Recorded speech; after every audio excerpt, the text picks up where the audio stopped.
Hey guys, it's Phantom, and today I'm going to be talking about 3 albums that 2 I wasn't able to review.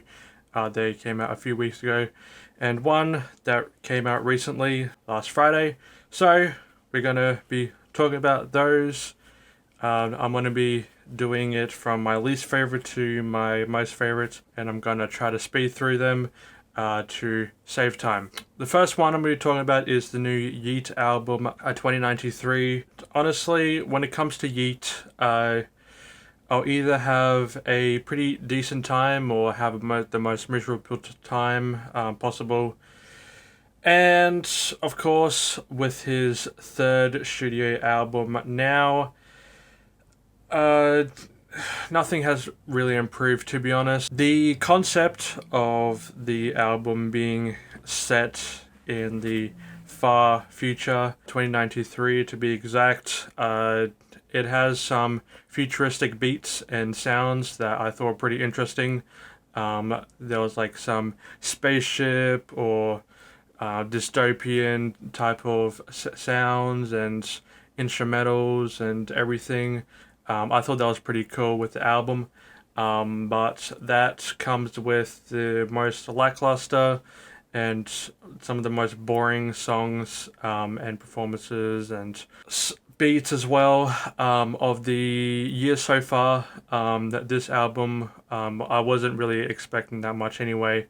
But it was very, very, very underwhelming. There is a lot of songs that are way too long. These songs are like 2 to 2.5 minutes to almost 5 minutes long, which on those longer songs, nothing happens at all. It has some of the most lackluster, some of the most boring flows in the entire hip-hop game right now, and rage music, even though I wouldn't really consider this album rage because nothing happens. It is extremely boring, and Yeat's voice is boring.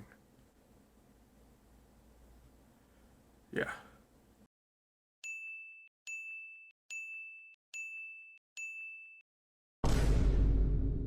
Second album is the new Kid Cudi INSANO. This album, I was pretty excited because I really liked Man on the Moon 3 and his intergalactic soundtrack as well.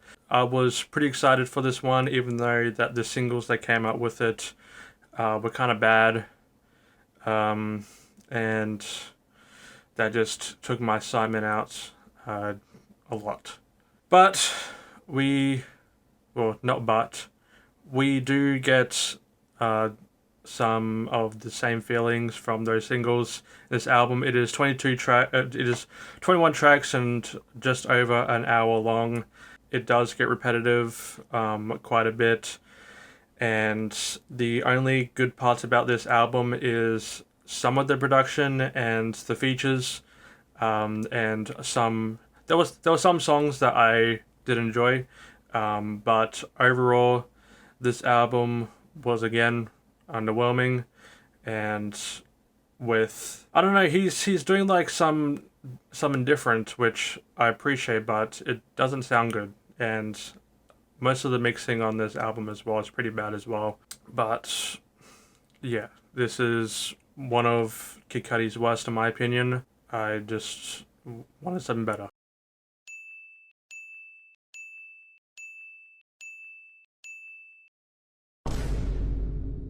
And my favorite out of the 3 was the new 21 Savage album, American Dream. I believe this might be a soundtrack to his upcoming movie, which I think is happening. I don't know if it's fake or not. Yeah, this is a new 21 Savage album following his amazing solo album, I Am Greater Than I Was. What came after was Savage Mode 2, which I loved as well.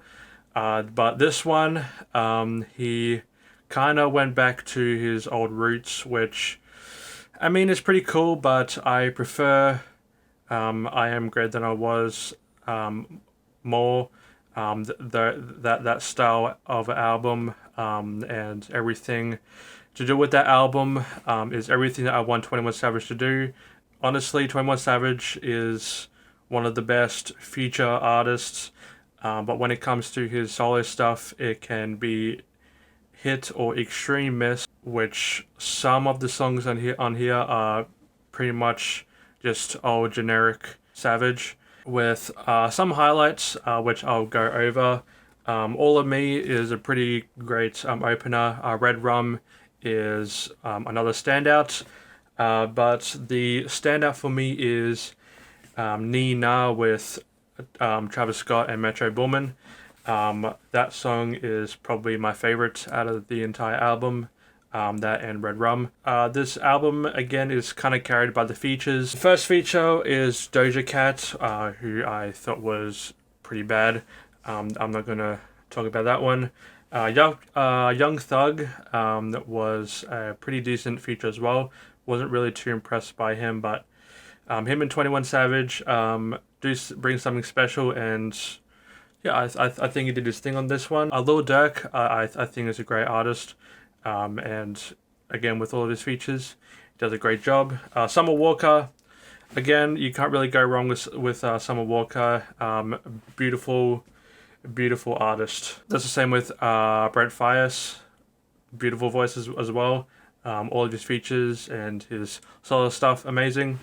We have Burna Boy, which I honestly didn't really like that song.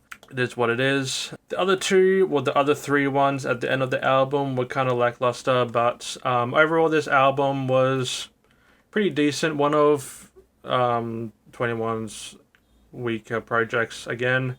I thought it was still pretty good.